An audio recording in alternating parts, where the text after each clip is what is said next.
बिस्मिल्लाहिर्रहमानिर्रहीम अस्सलामुअलैकुम। आज हम बनाएंगे मतंजन चावल। इसके लिए हमने लिए तकरीबन 2 किलो चावल और इन्हें 20 मिनट के लिए भिगो दिया। अब जितने चावल थे उससे 2 हिस्से ज़्यादा पानी गर्म की बॉयल किया और इसमें ये चावल डाल दिए और इनको इसमें पकाया। जब एक कन्नी के करीब कच्चे रह गए तो इसको हमने एक छलनी में छान लिया।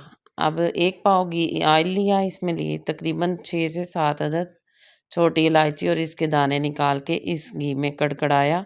अब इसमें 1 बड़ा मग्गा दूध का डाल दिया और इसे इसके साथ ही इसमें जितने चावल थे उसके हाफ यानी 2 किलो चावल थे तो 1 किलो चीनी डाल के मिक्स की और इसको हिलाते रहे।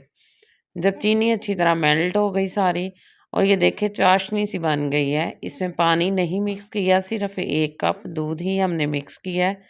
अब दूसरी तरफ जो हमने बॉयल चावल में थे उसमें से थोड़े से चावल लेके एक बर्तन में उनमें कलर मिक्स करके रख लिए हैं एक साइड पे। अब ये जब चाशनी हमारी तैयार हुई है तो उसके अंदर ही हमने बॉयल चावल डाल दिया और उनको थोड़ी देर इसी तरह पकाया है। अब इसके अंदर हमने ये तमाम ड्राई फ्रूट्स और कलरफुल जो चावल है वो डाल दिए, साथ हमने खोया भी डाल दिया है। इस तरह से ये बड़े मज़े के बनेंगे। इसको थोड़ी देर के लिए दम दिया, यानी तकरीबन 10 मिनट के लिए इसको दम पे लगा दिया है। मज़ेदार से हमारे चावल तैयार हैं।